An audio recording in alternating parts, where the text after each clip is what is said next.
Wake wayapho phakela umthakathi asikubingele sifune sikwamukele na kanjani kule channel ehamba phambili indaba zikaBhoqo.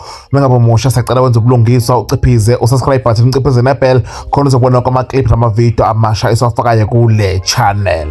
Ungise Mchunu sebuza umbuzo ohlekisayo wajika amakhona ngo420 ebuza ukuthi uphakela umthakathi wake waya kuliphi izwe ngoba kaze ngisho eMozambique.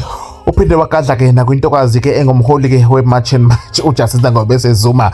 Nansi ke kanjani clip sihlanganisele yona sizwele na kanjani ke sesozwa ukuphala kwakho ku comment section #indaba zikaBhoqo. Sizwele ke na kanjani ke umongameli wamabhinqa na kanjani esika nje ejikayo kwinkulumo esihlanganisile.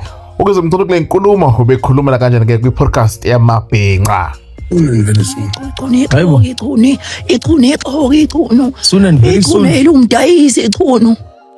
We reached the promised land. Soon and very soon. No bikho into ezayo. Ikhona into ezayo. Yo.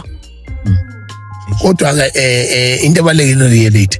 Ngilaba abantu mina I've traveled more than 68 countries worldwide. Yeah.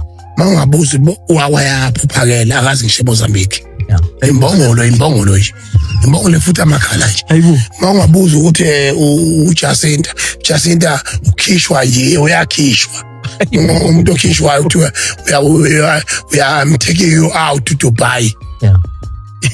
Yabona manje mangikhathaza lawo bantu lapho. Mina I've stayed more than 68 countries worldwide. I know international relations. Lithi nje lakho lokuphawula one word for ungisi ungathini ngongizwe Mchunu ake sizokuphala kwakho ku comment section. Kade kumnandi kunjeya beyikhule ephezulu bobathathu kumnandi kubanjisenwe kuxoshwa abukufika ngabe isifike kwanqingatshe le ndaba kuthini ngokuphawula awukushiye na kanjani kwi comment section.